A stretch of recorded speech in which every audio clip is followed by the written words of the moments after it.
দেখছেন কলজায় টক্সিসিটির প্রবলেম আছে, এই যে ফোটা ফোটা সাদা আছে না খায়, এটা হলো টক্সিসিটি নির্দেশ করে। টক্সিসিটি আর বিয়ন ভিডিওর মনে হয় ঘাটতি আছে। হ্যাঁ,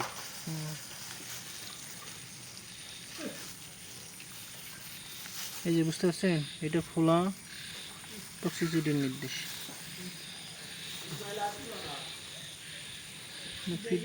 টক্সিসিটিটা আসছে, গাম্বুরও কিন্তু নাই, ক্লিয়ার।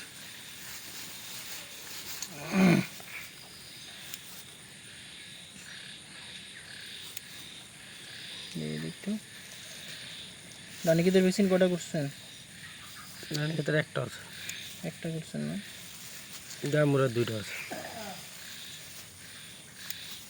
গ্যাস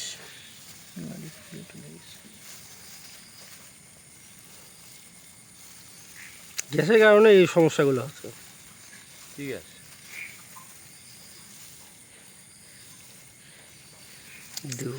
দুইটাই কারণ।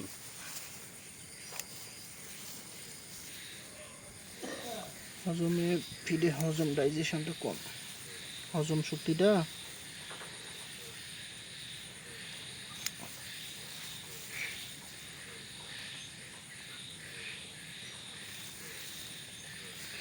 আমরা আমাদের হলো রবিক মেডিসিন, আমাদের মেডিসিন দিয়েই আমাদের ব্যবসা শুরু, বুঝতে পারছেন?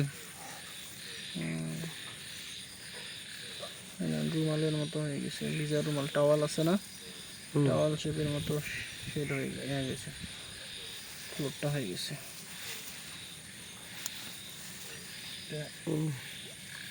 এন্টারাইটিস নির্দেশ করে, যখন এইরকম হবে তখন হজমের সমস্যা হবে।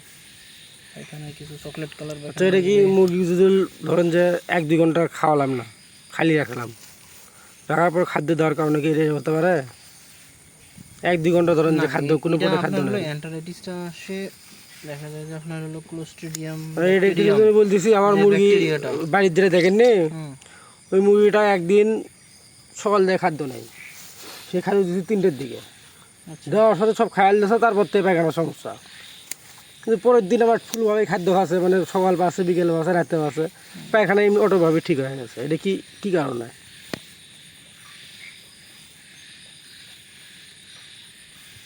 টক্সিসিটিটাই সমস্যা।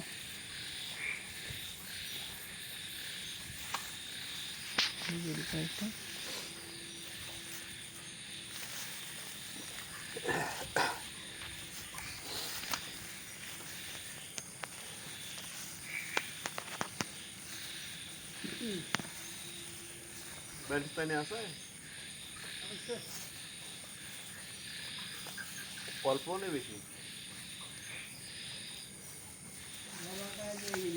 আচ্ছা, কলিজার ই আছে আর কি। কলিজায় যে বাইলটা, কলিজা থেকে এই বাইল সিক্রেশন হয়, ওইখান থেকে হচ্ছে বাইলটা হজমে সহায়তা করে। কলিজা ইনফেকশন আছে, আর এই যে নাড়িগুলো দেখেন সোজা এসে আবার ছোট হয়ে গেছে, আবার ছোট হয়ে গেছে, এটা হলো সমস্যা। যেটারই নারী এরকম ছোট ছোট হয়ে যাবে, ওটার হজমের সমস্যা হবে, ফিট খাবে, ওজন আসবে না। এইটা হলো প্রবলেমটা হয়ে গেছে। মানে এখন ফিড আমরা খাচ্ছি, কিন্তু ফিডে যে প্রফিট সেটা পাওয়া যাচ্ছে না, ওইটা পাওয়া যাচ্ছে না। আর ফিডের যে প্রোবায়োটিক থাকতে হবে হজমের জন্য, টক্সিন মাইন্ডার, এভরিথিং, হ্যাঁ, এনজাইম, এগুলো যে প্রপার অনুসারে দিতে হবে, সেগুলো যদি কোনো একটা ঘাটতি হয়, সেগুলোর কারণেও একটা এগুলো হতে পারে।